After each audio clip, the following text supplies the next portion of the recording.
injetando lá. Quem estava? A Rosa estava contigo? A Rosa dormiu lá em casa. Meu Deus, olha isso. Que bênção, né? Os nossos sonhos não podem ficar nem enterrados, nem guardados. Os nossos sonhos precisam ficar, precisam ser colocados em Deus. Mas não teremos outro evento de mulheres. Não. Se o evento no sábado não trouxer as mulheres no domingo para o culto. Não tem nem metade das mulheres aqui hoje. Então, se ir no sábado substitui no coração delas o entendimento de estar aqui no domingo, então nós cancelamos o sábado. Isso é sério. Estou falando isso muito sério.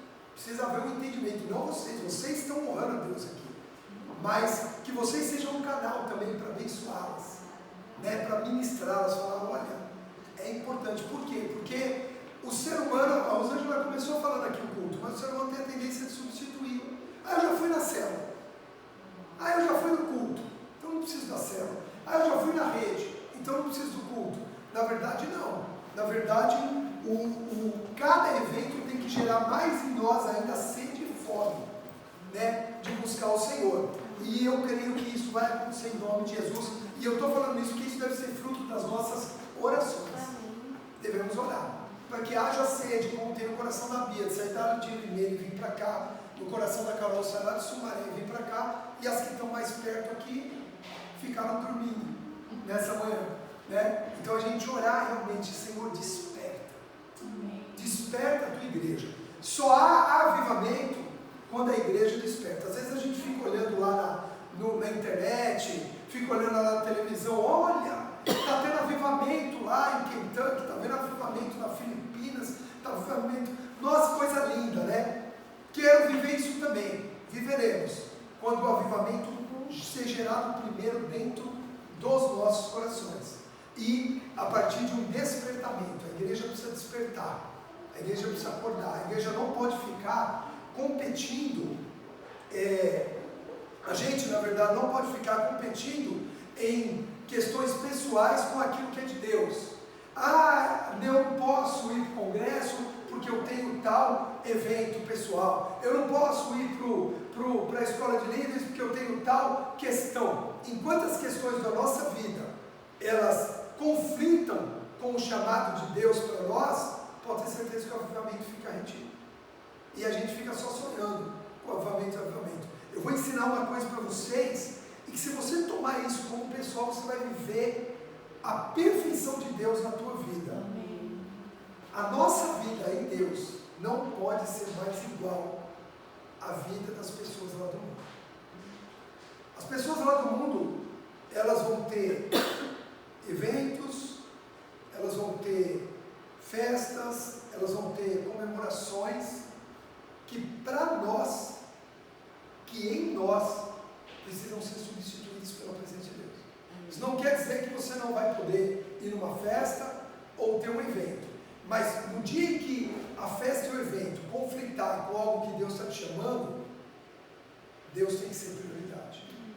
E sabe por que eu estou te falando isso? Porque dentro de nós há um conflito. Mas quando a gente secundariza todas as coisas para priorizar Deus, sabe o que acontece? As coisas fluem. Eu testemunho e vou sempre testemunhar isso. Eu só estou aqui hoje. Porque era projeto de Deus, mas porque a minha mãe me secundarizou. Estou criando também essa linguagem, tá? Se não tem nada. Eu fiquei em segundo plano para minha mãe. Jesus ficou em primeiro plano. Minha mãe deixou de estar em eventos familiares para estar na presença de Deus. Sabe qual foi o resultado disso? A família toda convertida. 3 filhos pastores, netos na igreja, as irmãs dela indo para a igreja, os primos dela indo para a igreja, os meus primos indo para a igreja. Foi uma revolução dentro da família toda, porque uma mulher disse assim: minha prioridade é Jesus. Mas tem a festa, é o aniversário da tua irmã. Se der tempo depois da igreja eu vou, se não der eu não vou. Cumprimento ela durante a semana. Mas isso é muito radical, cara. Tudo bem, mas o resultado da vida dela também foi radical. Muito radical. depois toda a família, que no primeiro momento não entendeu, vim buscar nela a palavra de sabedoria, vim buscar nela a oração, vim buscar nela a libertação, vim buscar nela até nós mesmos dentro de casa. Então assim, eu compartilho disso, por quê? Porque enquanto levamos Jesus do nosso jeito, ó, quando dá dor, quando dá eu vou, quando não der eu não vou, já fui um dia essa semana, 2 é exagero, para que isso? Para que aprender na escola de início? Enquanto eu levo em banho-maria, meus resultados também ficam em banho-maria. A hora que eu entendo que a minha entrega ao Senhor, né? Como eu vejo algumas atitudes aqui que são louváveis, por exemplo, esposas que vêm sem o marido. O marido não está vindo ainda, mas a esposa está vindo. É essa a prioridade. Isso abre caminho para que Deus possa abençoar. O marido ainda não vem? Vem a esposa, foi isso que minha mãe fez. O filho ainda não vem? Vem a mãe. A mãe ainda não vem? Vem o filho. Vem até ver, mas o tempo está se abreviando. O tempo está se abreviando, a Bíblia diz isso. O tempo está se abreviando. E a gente vai cada dia mais perceber a diferença entre o que serve e o que não serve. E entre o que serve, ele vai colher o fruto da promessa em nome de Jesus. Vamos ler esse versículo? Abra sua Bíblia aí no livro de Malaquias. Oi? Malaquias capítulo 3, versículo 18. Malaquias 3, 18. Diz assim. Aqui já? Olha lá. Então vereis outra vez a diferença. Tem diferença, tá? Deus está dizendo aqui, tem diferença. Então vereis outra vez a diferença entre o justo e o perverso, entre o que serve a Deus e o que não o serve. Ok? Você, segundo a palavra de Deus, só tem 2 senhores a serem servidos: Deus e Mamon. Ou você serve a Deus, ou você serve a Mamon. Sabia que indiretamente, quando a gente não prioriza as coisas de Deus, a gente está priorizando Mamon? Mamon que é o Deus da fortuna, o Deus das riquezas, né, o Deus do dinheiro, ele indiretamente é servido quando a gente não está servindo a Deus. Mesmo que você não esteja mexendo com dinheiro. Interessante isso, né? Você está servindo. Agora olha só, eu farei, deixa o versículo aqui, Rubem, por favor. Eu farei a diferença entre o justo. O justo é um termo hebraico, tzedkenu, Deus de justiça, Yahvé tzedkenu, o Deus da justiça, né? Esse termo justo, ele foi estabelecido no Éden. Quando Adão foi criado, o nome Adão é ser humano, aquele que é justo, aquele que é justificado, né? E o que a gente vê? Que no jardim do Éden, Deus pegou aquele justo e disse assim: olha, você tem tudo o que você precisa aqui. Deus deu tudo para o homem. Deus colocou o homem ali num jardim, né, provisionado de tudo. O homem então recebeu provisão da parte de Deus, recebeu uma mulher, ou seja, recebeu família no jardim. Então no jardim você recebe provisão, no jardim você recebe família. Aí no jardim o homem recebeu um trabalho. Deus diz assim: olha, cuide do jardim, cuide como é que fala? Quando você planta e colhe? Lavra a terra, cuida da terra e ela vai produzir por si só. Então você vai lavrar a terra, você vai cuidar da terra. Então o homem recebeu de Deus um trabalho. Então você vê que na presença de Deus você é pleno em tudo: em família, em provisão, em trabalho, em satisfação. Deus visitava Adão ali no jardim todo dia. Então você tem a presença de Deus. Mas de repente o homem disse assim: não, eu vou buscar a provisão por mim mesmo. Esticou a mão e pegou o fruto que não era para fazer. E o que aconteceu?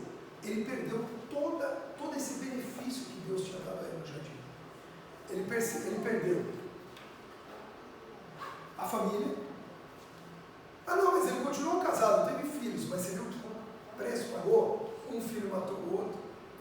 começou a entrar uma maldição na família. A família ficou dividida. A família já não foi uma coisa que era para ser unidade, porque quando Deus dá a família, Ele diz: darei o homem, a sua esposa, e os dois se tornarão um só. Olha que tremendo isso, Ou seja, a família foi criada debaixo de contexto de unidade. Caminhar junto, não ter separação, não ter divisão, não ter contenda, igualzinho as nossas casas. Diga amém. Amém. Nem que seja pela fé ainda, mas a gente tem que dizer amém. É uma família unida. Aí ele perdeu essa unidade familiar. O homem perdeu a questão da provisão. A Bíblia diz que ele teve que começar a suar. Com o suor do teu rosto agora gerará o teu sustento. O homem recebeu até competição. Ou seja, é igual quando você tem uma empresa e tem lá os competidores, outras empresas que fazem a mesma coisa. Por quê? Porque no meio das sementes começou a nascer espinha, abrolhos. Virou uma competitividade. Então, tudo aquilo que Deus tinha dado para o homem perdeu. Porque perdeu primeiramente o relacionamento, a comunhão com Ele. Só que aí o que acontece? Jesus vem e morre para cumprir a justiça. O de quê? De novo, a justiça. E aí quando Jesus morre e cumpre a justiça, antes de morrer, Jesus vai lá e derrama gotas de sangue em um jardim. No jardim do Getsemane. Da mesma forma com que o homem desobedeceu a Deus no jardim, Jesus vem agora e sofre pela humanidade no jardim. As primeiras gotas de sangue da remissão dos nossos pecados começaram a ser derramados no jardim e foram até serem derramados na cruz. Olha isso. Do jardim para o mundo e agora do mundo em Jesus de volta para o jardim. Aquele sangue no jardim foi um ato profético que Jesus fez. Foi uma entrega, foi uma renúncia, foi um sacrifício. Começou ali. E ali começa a ser o que? Resgatado toda a provisão que tinha sido roubada da vida do homem. Tudo que tinha sido eliminado da vida do homem começa a ser resgatado novamente através de Jesus. Você sabe que todas as vezes que você dizima e oferta, é um ato profético para voltar ao jardim? Para voltar ao princípio da provisão plena de Deus, para voltar ao princípio da plenitude que Deus tem para a sua vida material, é um ato profético. Você voltando para o jardim. Adão e Eva saíram do jardim, quiseram viver a vida do próprio jeito, não viver o evangelho como Deus tinha dito, não viver debaixo dos princípios que Deus tinha gerado. Adão e Eva falaram: não tem problema nenhum comer o fruto. Igual eu estava falando aqui, muitas pessoas falaram: não tem problema nenhum. Hoje eu não orei, tudo bem. Essa semana eu não consegui no culto, tudo bem. Foi o que Adão e Eva acharam, também tudo bem. Está tudo bem, até porque eles comeram aquele fruto e parece que a princípio, tudo bem. Não falamos isso? Né? Eva comeu e não morreu. Adão falou: então não tem problema comer, eu vou comer também. Mas a questão é que, entenda isso, a questão é que os nossos olhos, olhando o natural, sempre parece que está tudo como ser normal. Só que o problema é no sobrenatural. Quando você diz em oferta, você entrega, parece que não aconteceu nada. Seus olhos no natural, a princípio não estão vendo, mas no plano do Espírito, aquele que serve está vivendo a diferença. E pela fé você traz do plano do Espírito para o plano físico, e o sobrenatural começa a se manifestar. Então, quando você entrega algo para Deus, você deve entregá-lo pela fé. Você não deve jamais entregar teu dízimo e tua oferta, qualquer outra atitude que não seja fé. A Bíblia diz: tudo que não for feito por fé é pecado. Ficou aqui, tá bom?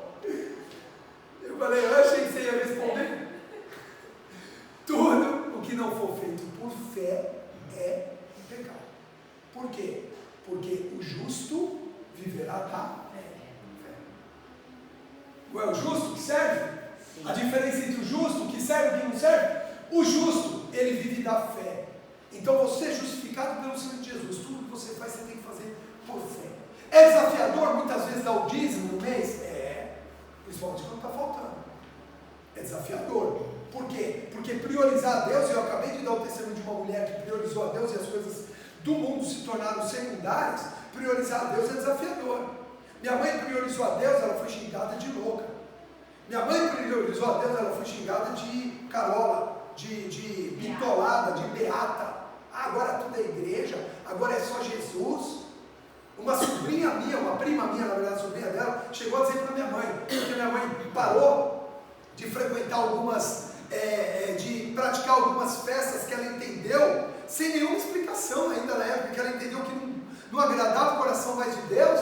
Aí essa minha prima chegou a falar para ela que ela tinha destruído a família. Minha mãe passou por tudo isso, ouviu tudo isso, numa época em que não tinha apoio nosso, eu não estava no Evangelho.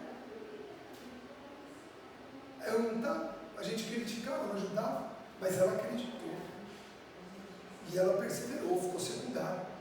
Então, e aí minha mãe, ela não trabalhava mais. Quando ela casou com meu pai, ela parou de trabalhar. E quando ela se converteu, ela não tinha renda. E aí ela falava assim, para ela dar uma oferta, um dízimo, alguma coisa, ela tinha que pedir dinheiro para o meu pai. E meu pai não estava convertido. E aí ela fez uma oração. Ela tinha tanto desejo de servir na casa de Deus, de forma material também, porque tem várias formas, como a Rosângela falou, às vezes você faz uma oferta para a construção do templo, às vezes você vai lá e põe a tua mão, também é uma oferta. E ela não tinha o que dar. E ela falou assim, Senhor, eu queria tanto poder te ensinar, gera uma fonte de renda para mim. Ela fez essa oração. E aí sabe o que aconteceu? Deus moveu uma lei, presta atenção, eu sei que foi por causa da minha mãe que essa lei aconteceu. Deus moveu uma lei federal para que minha mãe começasse a receber um salário mínimo. Foi ou não foi? Foi. A Rosângela chegou um dia e falou assim, Beth, minha mãe vai passar a receber um salário mínimo. Rosângela, por quê?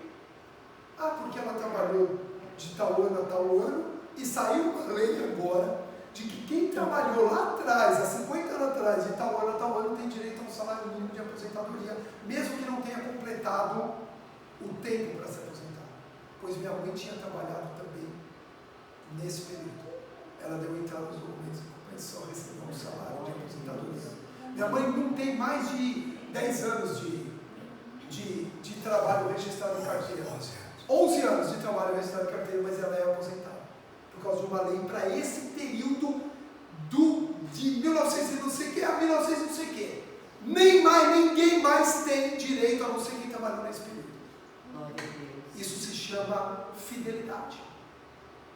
Deus vai abrir recursos na sua vida. Amém, eu creio. Se Ele vê no teu coração o desejo de falar, eu quero dizimar na tua casa.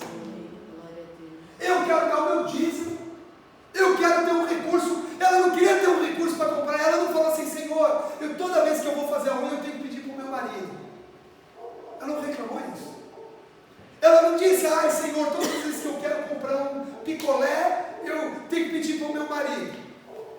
Ela não reclamou isso. Ela disse, Senhor, eu quero dizimar. Aí hoje ela tem dinheiro para ir para o picolé. Vocês estão entendendo? Porque ela quis dizimar. Porque ela quis dar o dízimo dela, porque ela quis ver a diferença entre o que serve e o que não serve. Tanto esse desejo que o mês passado ela desenvolveu. Tanto desejo que agora que ela está com umas questões de memória, o mês passado ela deu 2 vezes o dízimo. Ela deu junto com a minha irmã, e eu estava lá ainda. Ah não, eu não estava. Foi no final de semana que eu estava, eu livrei ela. Que ela falou, preciso dar meu dízimo. Eu falei, mãe, a senhora dá o dízimo junto com a Fernanda lá quando faz as contas. Ah, tá bom. Aí outro final de semana, ela levantou, foi pro cartão dela e puf, deu o dízimo. Chegou em casa e falei, Fernanda, dei meu dízimo. Ela, de novo, mãe. A senhora deu junto comigo aqui, quando a gente faz as contas, ela já transfere. Aí, prazer, alegria de servir ao Senhor. Amém? E quando a gente faz isso, esse ato profético vai nos levando de volta ao jardim, ao lugar da provisão, ao lugar da bênção, ao lugar da vida com Deus. Sendo que ela sempre deu em dobro, ela dá, o que ela dá de dízimo, ela dá de oferta também. Ela dá uns 10% de dízimo e já dá 10% de oferta todo mês. Ela não espera para ficar dando. E quando Deus toca ela dá mais oferta, mas ela estipulou uma oferta já de 10% também. Então ela dá em conta. Também, ela dava para mim e dava para o irmão. Exatamente. Então assim, e aí você vai falar assim, sua mãe ficou rica, Carlos Henrique? Minha mãe é muito rica. Você tem 3 filhos na igreja, com 3 noras na igreja, com 11 netos na igreja, com vários familiares salvos. Eu te digo que ela é mais rica do que muita gente que tem casa, carro, bens, muito mais. Ela tem muito mais. Você pode ter certeza disso. Porque o Senhor Jesus diz: a vida de um homem não consiste, o valor de um homem não consiste na quantidade de bens que ele possui. Quem aqui trocaria todos os bens que tem por ver toda a tua família na igreja convertida? Eu trocaria. Na hora. Quem trocaria tudo que tem para ver toda a sua família servindo ao Senhor? Servir ao Senhor não é todo mundo na igreja cantando, louvando, fazendo alguma coisa. Não, servir ao Senhor quer dizer toda a tua família salva. A tua família rendida aos pés de Deus, tendo oportunidade de viver a plenitude de Deus. Mas para isso nós precisamos ser encontrados na primeira parte. Justo, o que serve. Amém? E uma das formas de você servir a Deus é através dos seus dízimos, das suas ofertas. Se você ainda não dizima, você ainda não tomou a decisão, porque o dízimo, queridos, é estabelecido por Deus. A oferta é estabelecida por você. Quem sabia disso? Quem estabeleceu o dízimo foi o Senhor. 10%. 10% é igual. Por que ele estabeleceu 10%? Porque é justo. A Rosângela ganha 10 mil reais por mês. Amém. Ufa, pensei que ela não ia falar. Ganha 10 mil reais por mês. 10% de 10 mil é 1.000. É 10%, sim ou não? Sim. A Melissa ganha 15 mil reais por mês. Glória a Deus, recebo. Aí, tá mais atento. Porque ela viu já o primeiro, né? Ganha 15 mil reais por mês. Ela dá mais ou menos dízimo que a Rosângela?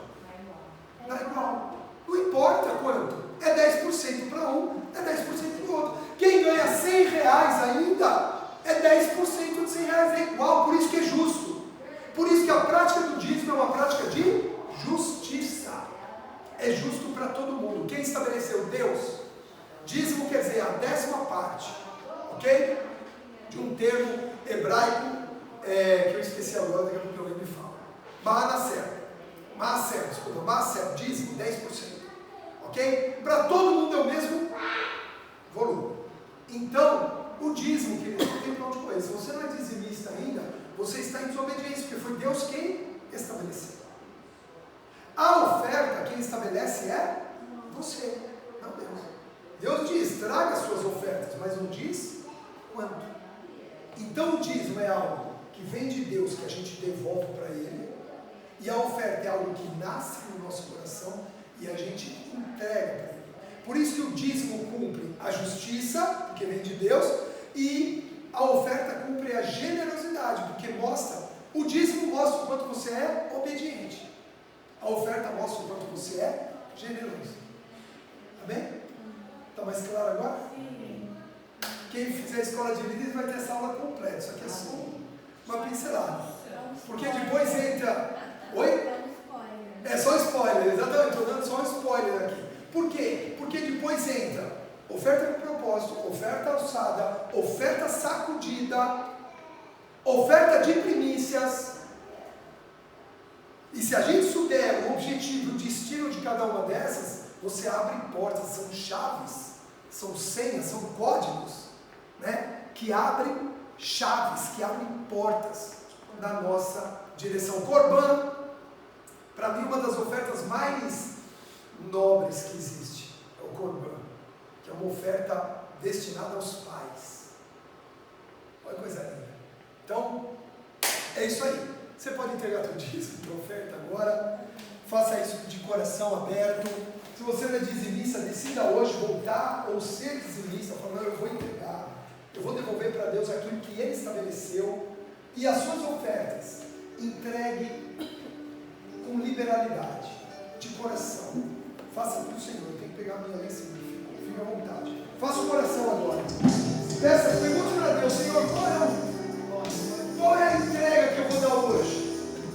Eu quero voltar para o jardim.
Lamento por aqueles que não estão, Pai, pudessem receber também desse ensino.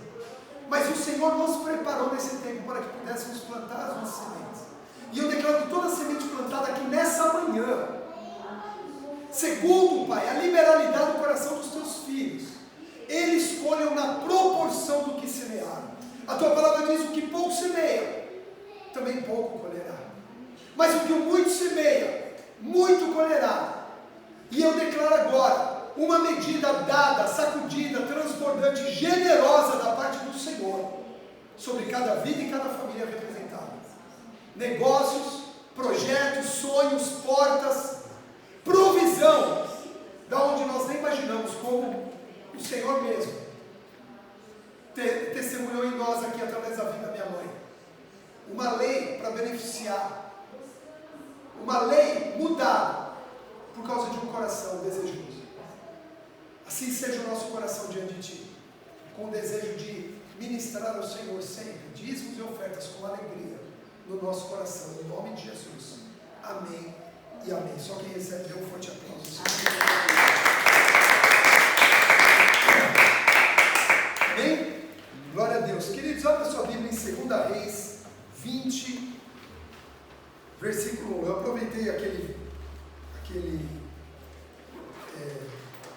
esse versículo aqui, dentro do que serve e que não serve, eu aproveitei, já ministrei dízimos e ofertas, mas eu tenho uma palavra, ela é curta, o texto assim é uma historinha, mas a palavra em si ela é curta, mas você vai receber nessa manhã aqui, você vai ser privilegiado, porque você vai receber de Deus alguns conselhos.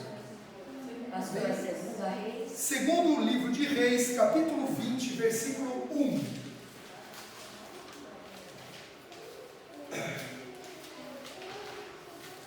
Segundo Reis 21, diz assim: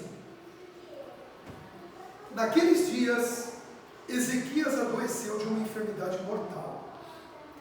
Veio ter com ele o profeta Isaías, filho de Amós, e lhe disse: assim diz o Senhor, põe em ordem a tua casa, porque morrerás e não viverás.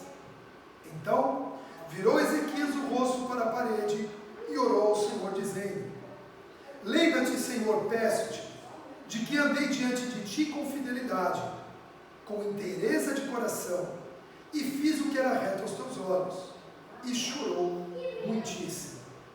Antes que Isaías tivesse saído da parte central da cidade, veio a ele a palavra do Senhor, dizendo: volta e dize a Ezequias, príncipe do meu povo, assim diz o Senhor, o Deus de Davi teu pai: ouvi a tua oração e vi tuas lágrimas. Eis que te curarei ao terceiro dia subirás à casa do Senhor. Acrescentarei aos teus dias 15 anos, e das mãos do rei da Assíria te livrarei, a ti e essa cidade, e defenderei essa cidade por amor de mim e por amor de Davi, meu servo. Disse mais Isaías: toma uma pasta de figos. Tomaram-na e puseram-na sobre a úlcera, e ele recuperou a saúde. Ezequias disse a Isaías: qual será o sinal de que o Senhor me curarás e de que ao terceiro dia subirei à casa do Senhor? Respondeu Isaías: ser-te-ás isto da parte do Senhor como sinal de que ele cumprirá a palavra que disse. Adiantar-se-á a sombra 10 graus ou os retrocederá? Então disse Ezequias: é fácil que a sombra adiante 10 graus. Tal, porém, não aconteça, antes retroceda 10 graus. Então o profeta Isaías clamou ao Senhor e fez retroceder 10 graus a sombra lançada pelo sol declinante no relógio de Acaz. Amém? Existem duas coisas que alguém pode nos dar. Alguém pode dar a opinião dele, ou alguém pode nos dar um conselho. Ok? Normalmente a gente não quer dar conselho, porque quando a gente dá um conselho, a gente se compromete com aquilo. Então a gente fala: olha, essa aqui é a minha opinião. Quem já falou assim? Ou quem já ouviu alguém falando para você: olha, isso aqui é a minha opinião, você que resolve. Agora, quando eu chego e falo: olha, eu vou te dar um conselho, acabou. Eu estou te dando um conselho. Eu me comprometi com aquilo. Para nós pastores é sempre um desafio, porque muitas vezes Deus fala conosco para aconselhar o povo, para aconselhar uma pessoa. Muitas vezes o discípulo vem e nos pediu um conselho. Se eu falo assim: olha, eu vou te falar, mas essa é a minha opinião, tudo bem. Mas quando eu falo assim: olha, eu quero te dar um conselho, eu me comprometo com aquilo. Principalmente se a pessoa vai crescer. Eu estou comprometido com aquilo. Só que a palavra de Deus, ela é um livro de conselhos. Deus nos aconselha o tempo todo no que devemos fazer e como devemos fazer. E quando estamos atentos a esse conselho que Deus nos dá, isso nos ensina, nos capacita e abre caminhos para que a gente possa avançar, para que a gente possa crescer. Amém? Então, através dessa historinha que nós contamos aqui, você viu, só contextualizando, era um rei de Israel, um rei que era bom aos olhos de Deus, um rei que era obediente à palavra de Deus.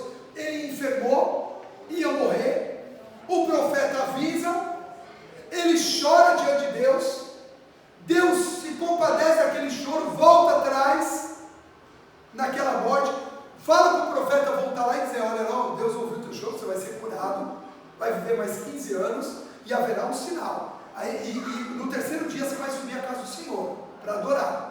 E ele fala: mas como é que eu vou saber disso?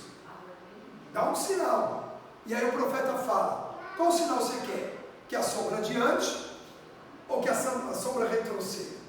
Seja um ou outro, já seria algo milagroso. Mas era mais fácil que a sombra adiantasse do que o relógio. É mais fácil o relógio adiantar do que o relógio voltar. E naquela época, os relógios eram pontas colocadas numa inclinação em relação ao sol, que conforme o sol ia andando, ia marcando as horas. Tem um. E aí o que acontece? A sombra voltou, ou seja, a terra que gira na rotação voltou. Algo sobrenatural aconteceu. Olha que lindo isso. E aí acaba esse momento. Através dessa história aqui, dessa parte aqui, Deus hoje vai te dar rapidamente aqui 7 conselhos. Não é a opinião de Deus, tá? É conselho que Ele está te dando. E ele falou assim: eu quero aconselhar o meu povo nessa manhã. Primeira coisa, põe em ordem a tua casa. Coloca a tua casa em ordem. Então a primeira coisa. Isso mostra, isso a gente entende que Ezequias não era um rei preparado para o que pudesse acontecer. Não era alguém que atento, preparado. A casa dele estava bagunçada. Se tem que pôr em ordem, é porque estava bagunçado. Se tem que pôr em ordem, é porque ele não estava preparado. Estava despreparado. Estava vivendo a vida, deixando, como é que ele fala? Deixando, oi? A Deus dará. Deixando a vida acelerar, deixa, a vida está indo como tem que ser. Não, queridos. Nós precisamos nos preparar para muitas coisas. Para muitas coisas. Nós precisamos estar preparados. Meu pai comentou aqui, esse negócio do templo tem sido desafiador para nós. Esse período que a gente está sem carro aqui, já teve dias que eu fui até o templo 3 vezes e voltei. É perto, não é longe, mas é uma caminhada.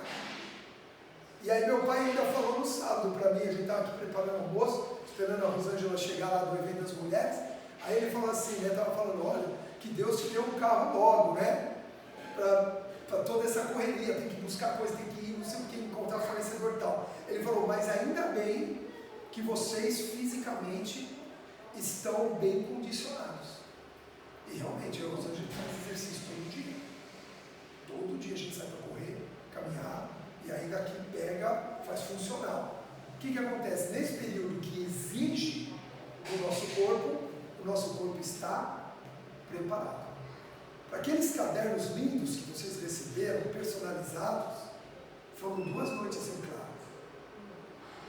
Quando a gente diz assim, gente, se inscreve o quanto antes, não é capricho, é organização.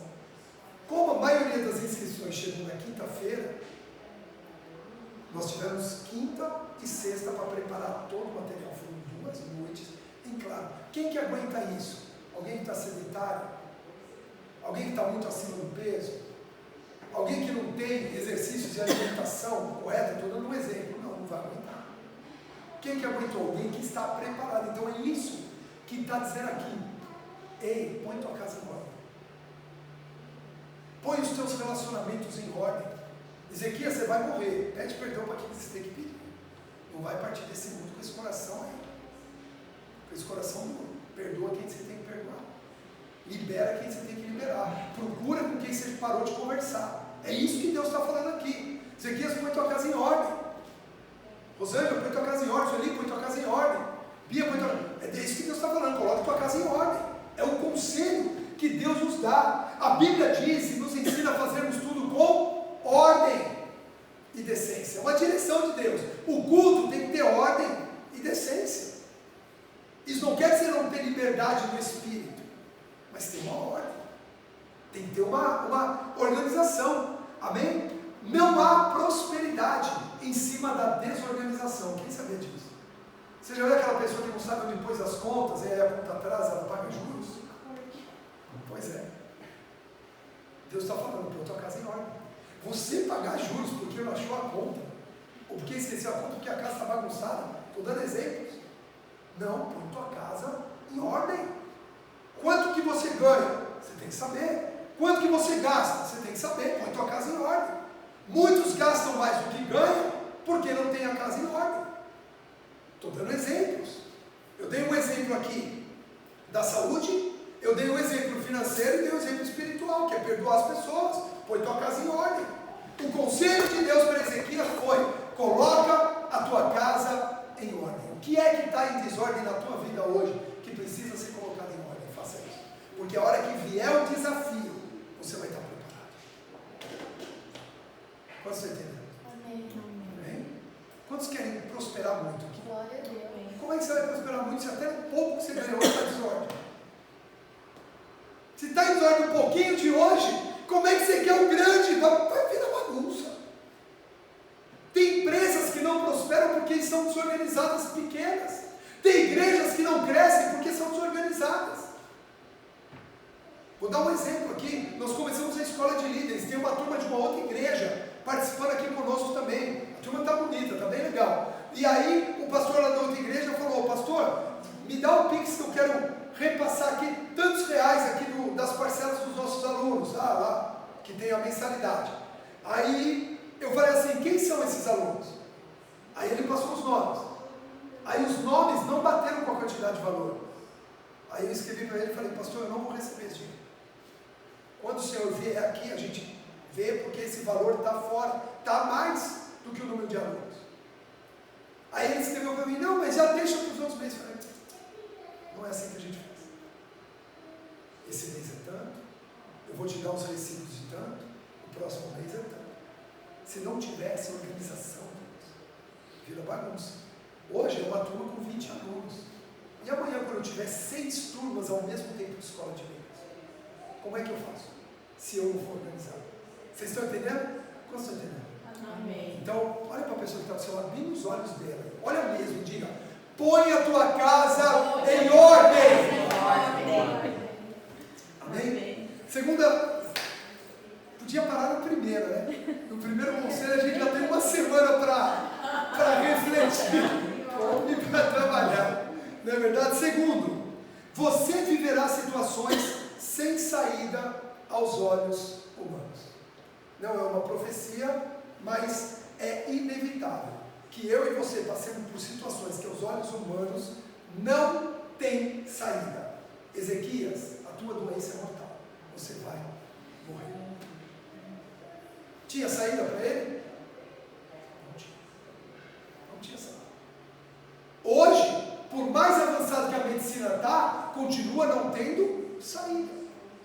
Quando os médicos vêm e dão um diagnóstico e dizem, ó, essa doença é para morte. Eu vivi isso com 2 anos, na verdade. Com 2 anos, você recebeu um decreto. Eu tive pneumonia e em 3 dias o médico falou que eu ia morrer, que eu não tinha mais jeito. Aí. Nós passaremos por situações, aí, testificando que aos olhos dos homens não tem saída, só Deus. Só Deus. Só Deus. Mas qual é o conselho agora? Tem situações, vai ter momentos e situações que não tem saída. Não tem o que fazer.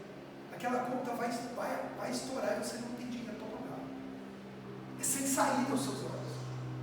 Aquela enfermidade vai assolar. É sem saída aos seus olhos. Aquele casamento vai acabar. É sem saída aos olhos. Você já tentou todos os jeitos. Você procurou. É sem saída. É sem saída. Não tem. O tamanho daquela dívida é sem saída. Então existem situações que aos olhos humanos não tem saída, uma doença para a morte. É inevitável sermos pegos de surpresa em algumas situações. Meu Deus, não tem saída. Vamos passar por isso. Isso é um conselho que Deus dá. Situações que não tem saída vão aparecer. Deus está avisando. Deus está aconselhando, olha, se prepara, porque vai acontecer. Ah, mas Deus não poderia evitar tudo isso? Deus poderia fazer o que Ele quisesse. Então, por que Ele não evita? Aí é com Ele. Por que é com Ele? Porque Ele está enxergando coisas que nós não estamos enxergando. Ele está vendo, Ele permite coisas acontecerem porque Ele vê o que você não vê. Só que se nós nos deixarmos ser fluídos nele, movidos nele, nós também experimentaremos aquilo que Ele tem para nós. Quantos creem nisso? Amém? Então, viver com Jesus, mais uma vez, você já ouviu isso 10.000 vezes, mas você precisa ouvir de novo, e eu preciso ouvir de novo. Viver com Jesus não é a ausência de dificuldades, mas é ter a quem recorrer nos momentos dessas dificuldades. Ezequias não foi isento de receber o decreto de morte, mas ele teve a quem recorrer. E aí nós entramos no terceiro conselho de Deus, aqui nessa manhã. Quem você tem sido diante de Deus, permite reivindicar. Olha o que Ezequias falou aqui. Lembra-te, Senhor, peço, de que andei diante de ti com fidelidade. Lembra, Senhor, eu sou fiel. E aí ele diz, com inteireza de coração, ou seja, meu coração não está dividido entre o Senhor e o mundo. Ele é inteiro. E ele diz, e fiz o que era reto aos teus olhos. Hoje você pode dizer, hoje você pode virar e falar, Senhor, eu sou uma pessoa fiel. Eu tenho meu coração totalmente no Senhor, nada divide o meu coração. Eu faço o que é reto diante dos teus olhos.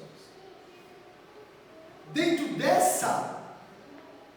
dessa postura de Ezequias, o que ele fez? Ele reivindicou do Senhor. Ele reivindicou. Ele falou assim, lembra-se disso.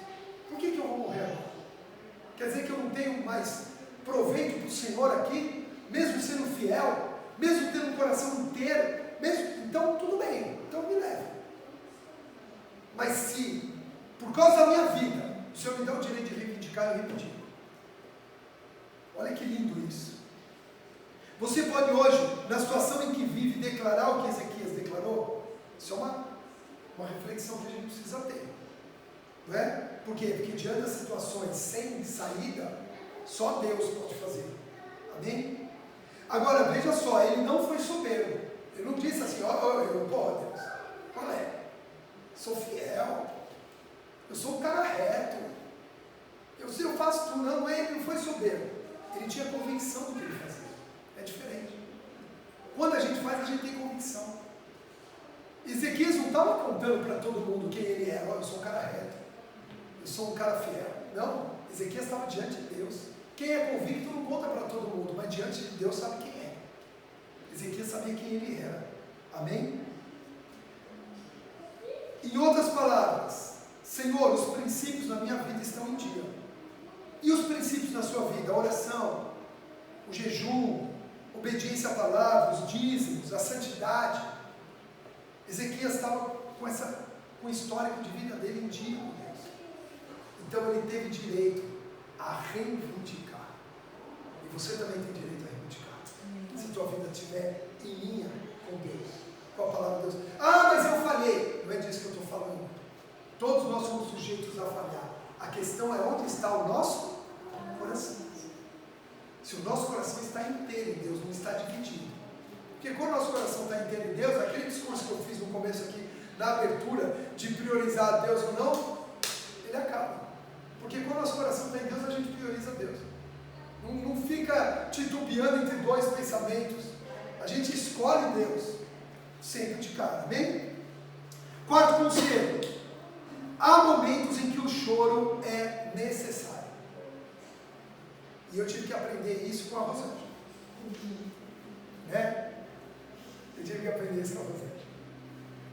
Porque na minha transformação diária, todos nós estamos em processo de transformação, amém? Amém. Todos nós estamos em processo de transformação. Eu achava que chorar era frescura.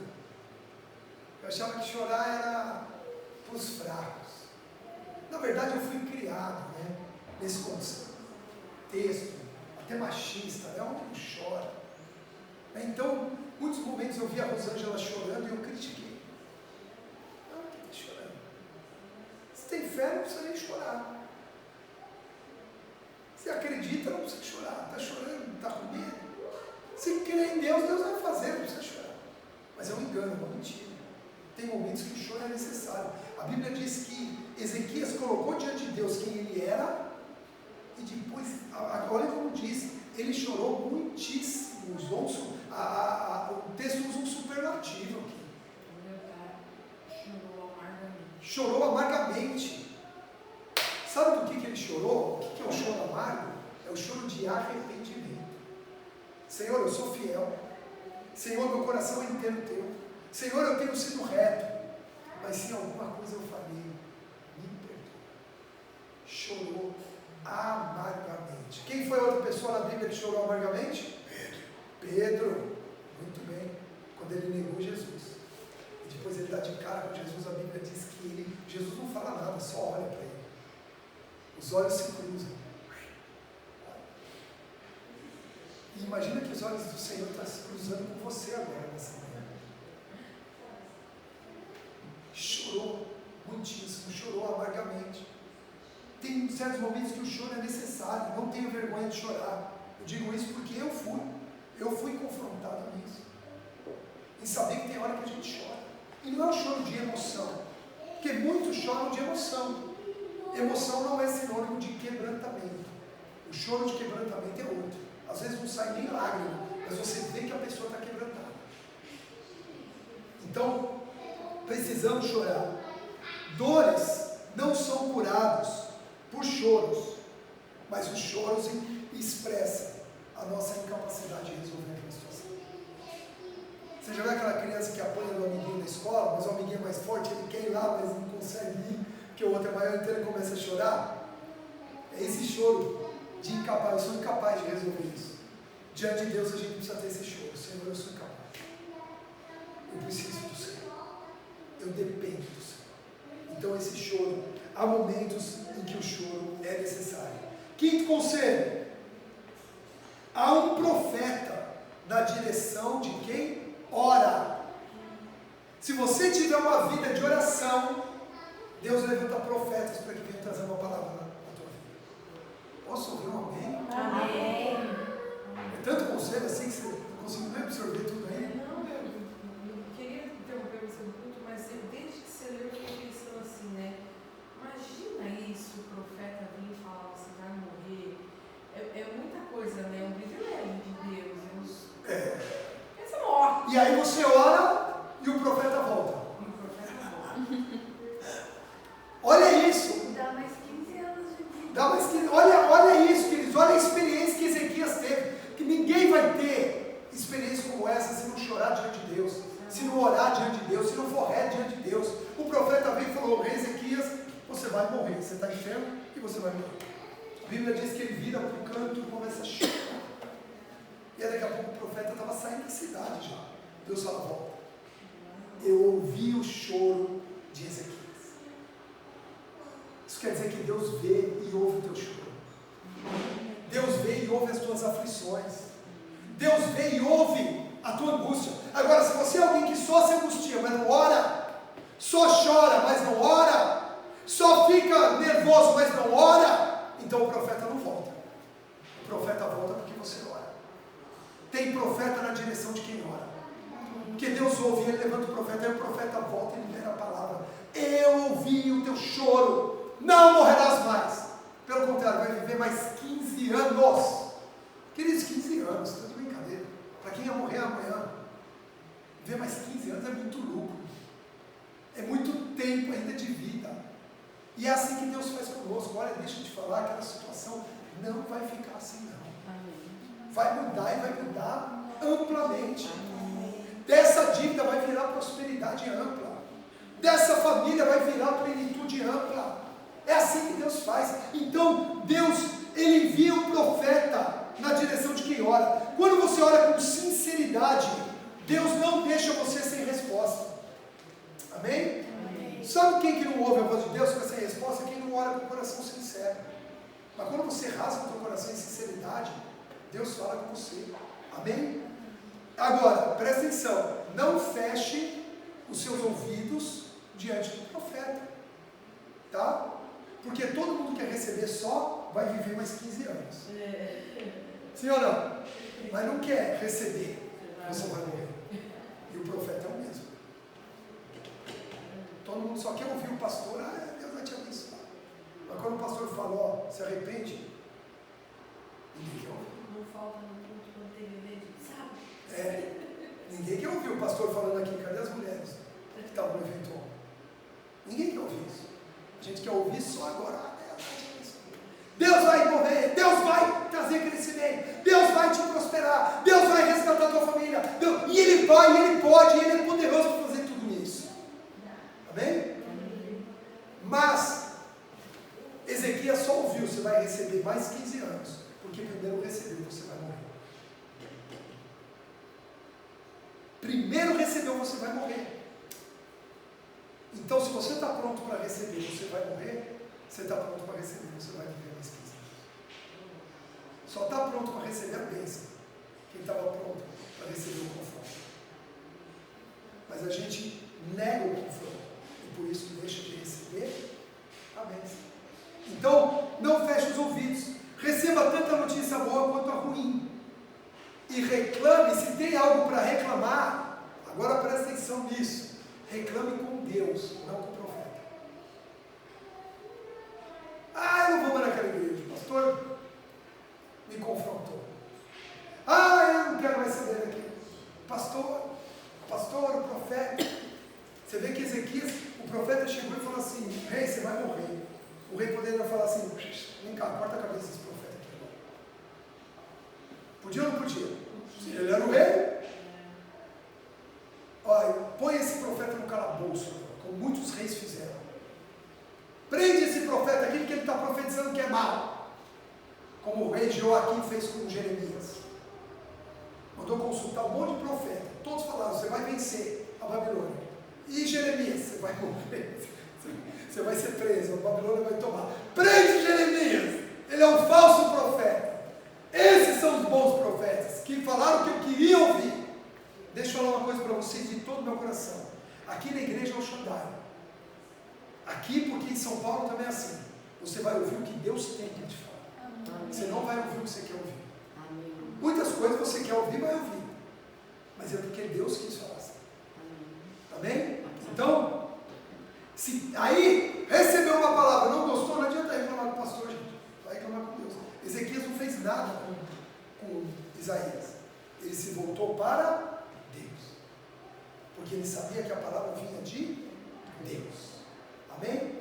Então, tem sempre um profeta na direção de quem ora. Sexto conselho: não despreze a ciência, mas confie só em Deus. Em alguns momentos, o mover divino vai vir sim por sabedoria humana. Olha que interessante isso. O que fizeram? O rei estava lá doente, com uma úlcera mortal, e aí pegaram, e aí Deus deu a direção: pega uma pasta, faz uma pasta com figo e coloca no lugar da enfermidade e ele vai ser curado. Fizeram um remédio. Às vezes a gente tem que entender que a ciência, ela está aí para servir ao ser humano e servir a Deus também. Então às vezes a nossa fé vai ser movida através de questões científicas. Vão ter hora que vai ser cura divina, totalmente de Deus, como foi o caso da velhice. Por quê? Porque os médicos falaram, ó, não tem remédio para isso.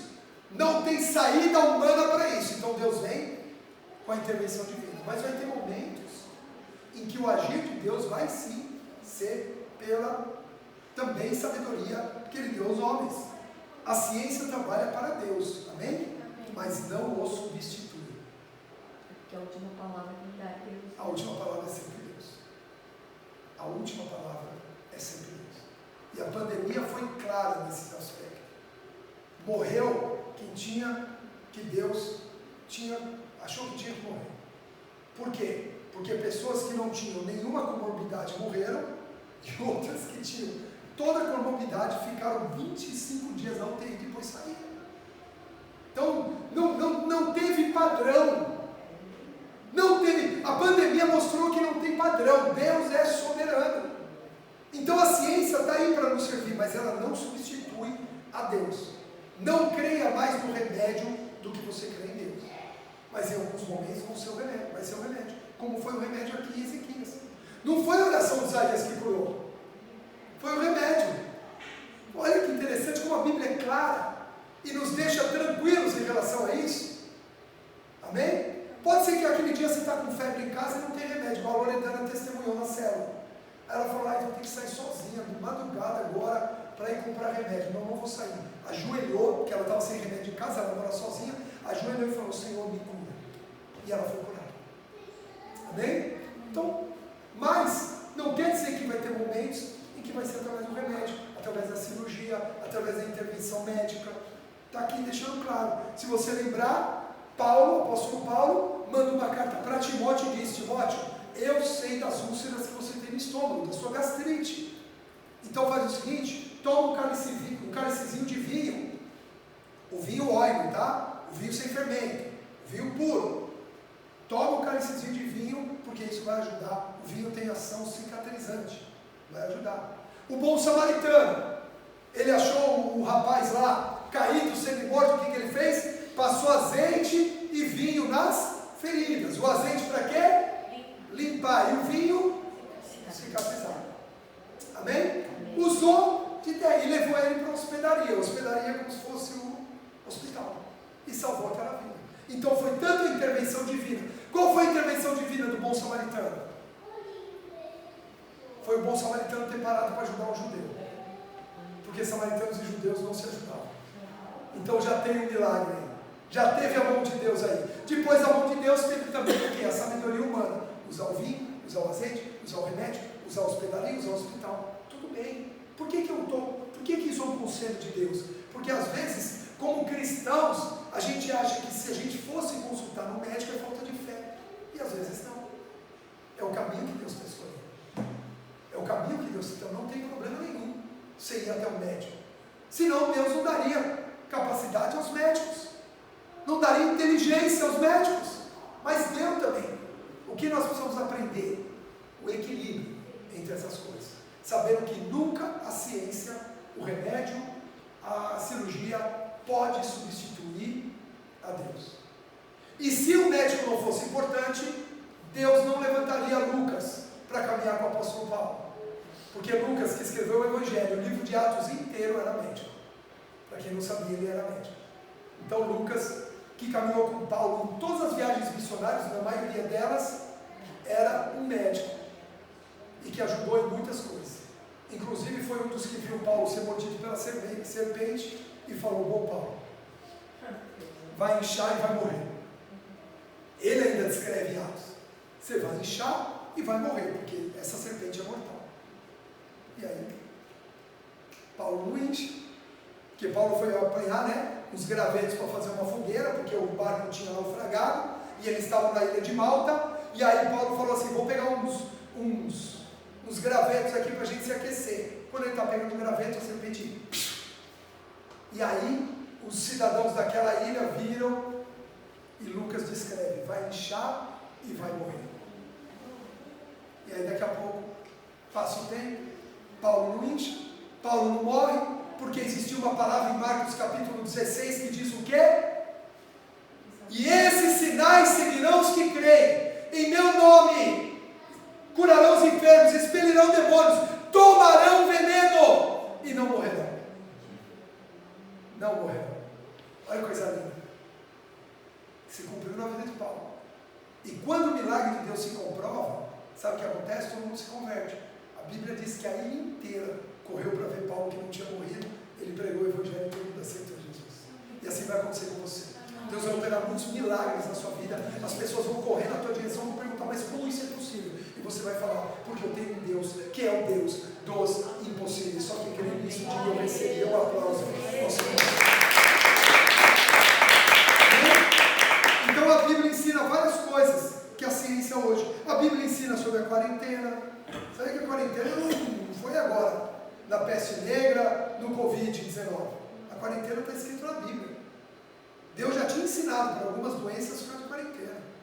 A Bíblia fala sobre dieta, para cuidar da alimentação, tudo. Então a ciência não está descobrindo nada novo. A ciência só está comprovando o que a Bíblia descreve. Amém? E por último conselho dessa manhã. Quantos estão recebendo aqui? Amém. Sinais sobrenaturais vão indicar para você tempos de milagres. Amém? Como que eu vou saber se aquele milagre vai acontecer? Olha os sinais. A sombra vai voltar. Então você vai saber. Tem uma pequena nuvem. Então está vindo uma tempestade. Pequenos sinais, queridos, mostram, indicam que milagres estão chegando. O problema é que muitas vezes o que é pequeno nós temos a tendência de desprezar. Então talvez Deus está te mostrando pequenos sinais que indicam grandes milagres, mas porque é pequeno ainda, você está desprezando. Ontem no evento das mulheres, Deus mostrou um pequeno sinal para você, que ela falou que foi tudo, porque ela viu ali um grande milagre.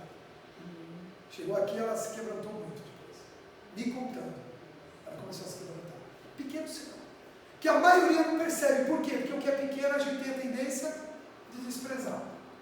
Se eu chego aqui e falo: gente, comprei um... Qual é o carro popular hoje? Celta. É o Celta? Que o Kwid. Tem um Kwid que é um carrinho pequenininho. Gente, comprei um Kwid novo. Estou testemunhando aqui para a glória de Deus. Aí todo mundo: amém, amém. Olha que bênção. Gente, eu comprei aqui uma SUV da um Land Rover de 600 mil reais. Oh, que milagre, pastor! Fala a verdade, é ou não é? A gente tem a tendência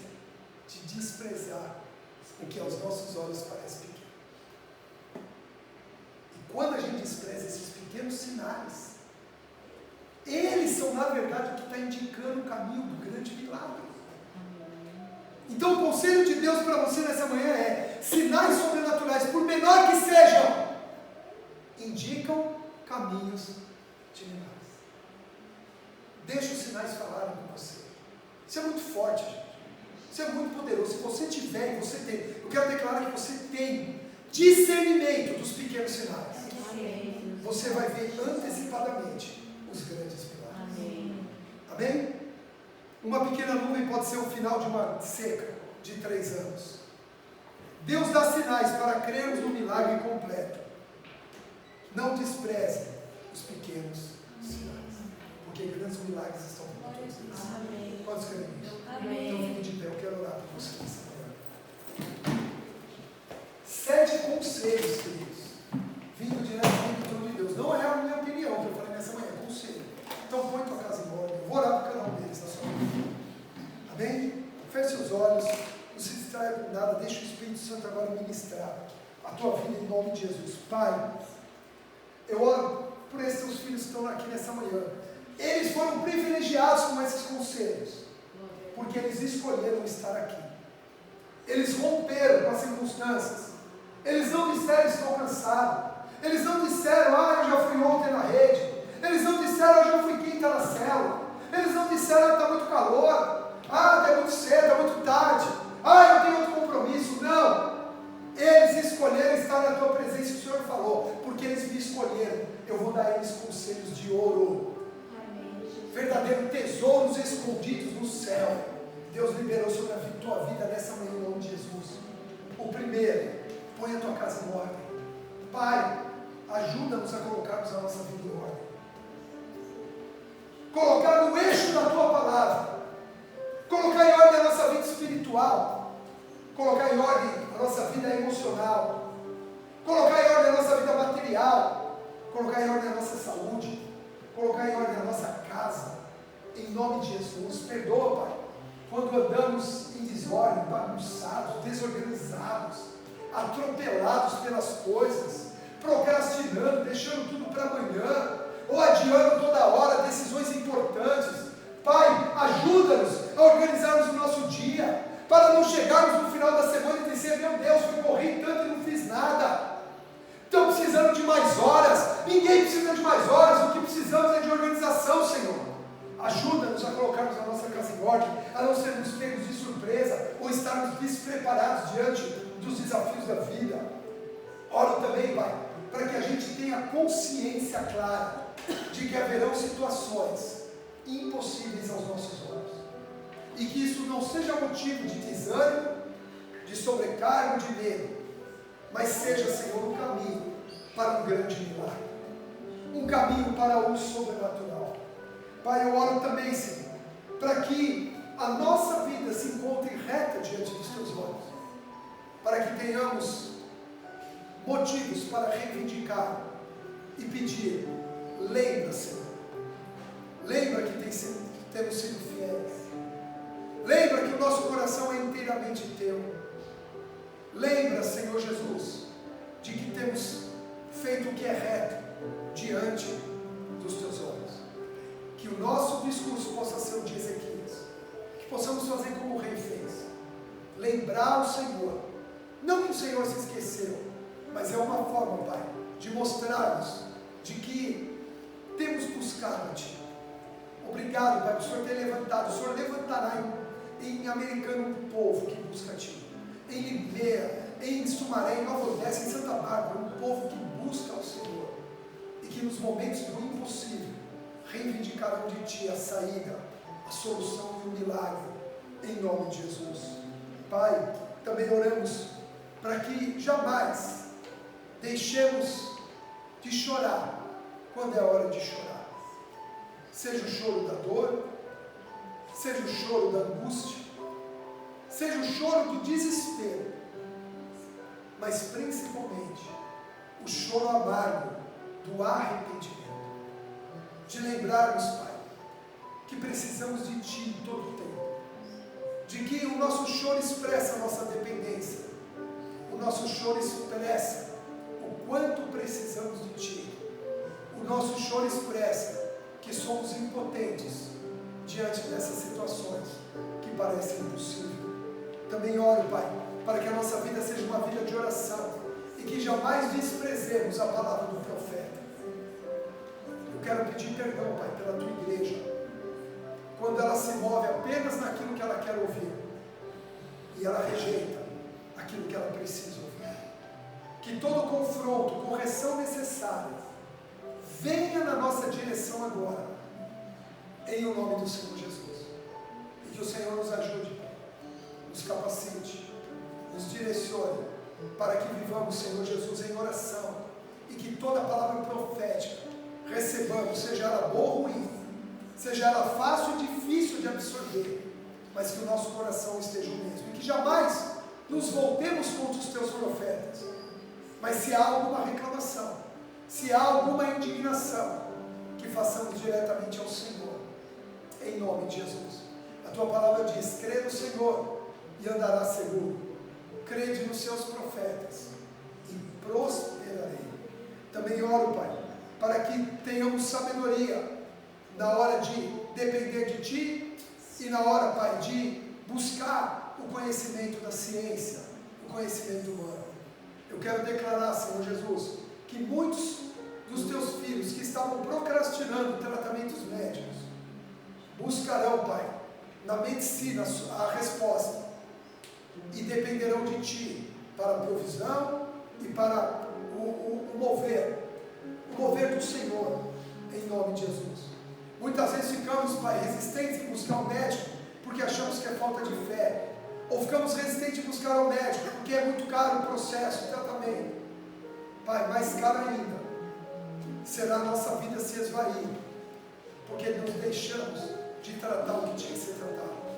A ciência nunca substitua a verdade de Deus nos nossos corações, a vontade de Deus e a perfeição de Deus, mas quando necessário, que o Senhor use a ciência para nos abençoar e nos servir, em nome de Jesus.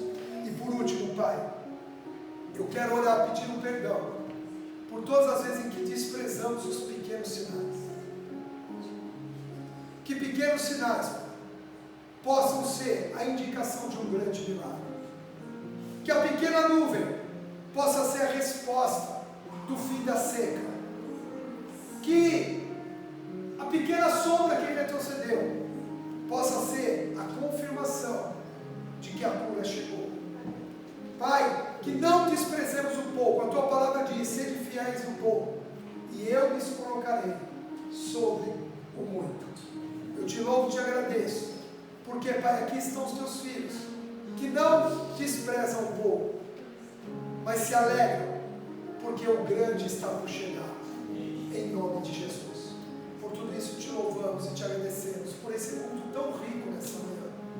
Obrigado, Pai, porque saímos daqui transformados, edificados e abençoados, em nome do Senhor Jesus.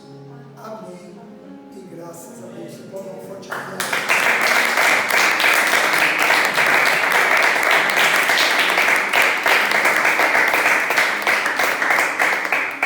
Queridos, para encerrar, por que Ezequias foi curado por Deus? Qual era a finalidade? Está escrito aqui: para que ele continuasse indo na casa do Senhor. Em 3 dias estará curado, e aí você vai subir para a minha casa. Tudo que Deus fizer nas nossas vidas deve convergir para que nós busquemos a presença do Senhor. Se Ele te cura, é porque para que você venha à presença dEle. Se Ele te prospera, é para que você venha à presença dEle. Se Ele resgata a tua família, é para que você venha à presença dEle. Se Ele não te cura, é para que você venha à presença dEle. Se Ele não te prospera, é para que você venha à presença dEle. Se Ele ainda não restaurou a tua família, é para que você venha à presença dEle. Tudo na nossa vida deve convergir para que nós estejamos na presença de Deus. Amém? Levante suas mãos ao Senhor.